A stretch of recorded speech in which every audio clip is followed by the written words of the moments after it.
आताची सगळ्यात मोठी बातमी समोर येते. महाराष्ट्रात मुस्लिम आरक्षण रद्द करण्यात आलंय.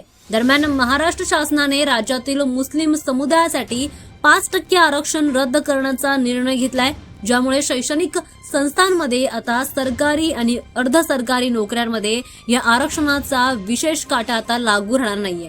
हा निर्णय सोशल जस्टिस आणि विशेष सहाय्य विभागाच्या सुधारित शासन निर्णयाद्वारे प्रसिद्ध करण्यात आलाय. 2014 साली काँग्रेस आणि राष्ट्रवादी आघाडी सरकारने मुस्लिम समाजाच्या काही घटकांना सामाजिक आणि शैक्षणिकदृष्ट्या मागास म्हणून 5% आरक्षण जाहीर केलं होतं. परंतु आता महाराष्ट्र सरकारने हे आरक्षण रद्द केलंय. हा आदेश आणि त्यासंबंधित सर्व शासन परिपत्रक अधिकृतपणे रद्द करण्यात आली आहेत. त्यामुळे जात प्रमाणपत्र किंवा वैधता प्रमाणपत्राच्या वितरित प्रक्रियेमध्ये सुद्धा आता ब्रेक लावला गेलाय.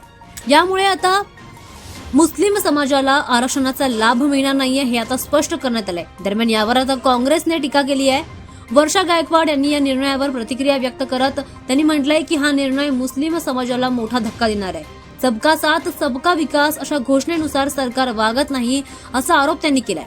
सरकारकडे अधिकृतपणे स्पष्ट करण्यात आलंय की 2014चा अध्यादेश कायद्यानुसार विधानसभा पास न झाल्यामुळे हा कालबाह्य झाला होता. त्यावर आता आधारित निर्णय आणि औपचारिकपणे रद्द करण्यात आला. या निर्णयामुळे आता राजकीय वाद पुन्हा एकदा तापल्याचं दिसून येतंय. ही शक्यता आता वाढतच चालली आहे.